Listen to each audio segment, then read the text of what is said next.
What's up, everyone? Welcome to our part 2 video of the gauges on an R32 Skyline GTR. Let's go ahead and get started. So here we have the center gauge cluster for an R32 Skyline GTR. This one's pretty small, so I'll keep this brief.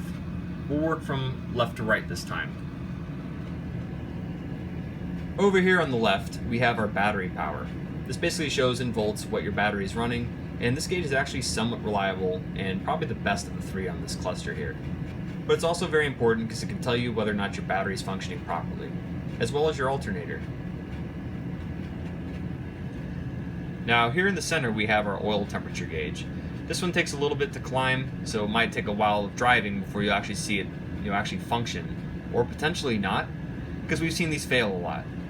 Much like in our first video, we mentioned how people swap in aftermarket gauges, and this one's no exception. If you really want to know your oil temperature, which frankly in a performance car is kind of important, this is another one to swap out and go to an aftermarket gauge. Now here on the right we have our boost gauge.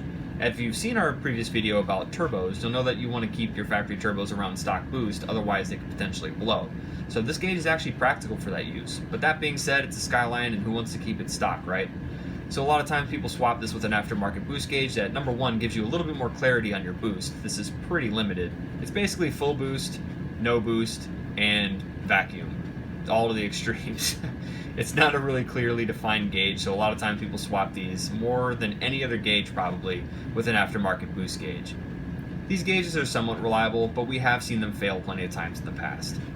It's not uncommon for people to actually swap out this entire cluster and replace the gauges themselves within with aftermarket units. Of course, if you have specific things that you want to see reading on your car, this is a pretty common and easy area to swap out of because there's already gauges here in the first place. Well, we hope you enjoyed that video, and hope you liked seeing actual physical parts instead of photos. I can't promise that'll happen every time because, number one, we might not always have the parts available. If you'd like to see more videos like this, and you're not already a subscriber, be sure to hit that subscribe button. Thanks for watching this video, and have a good one.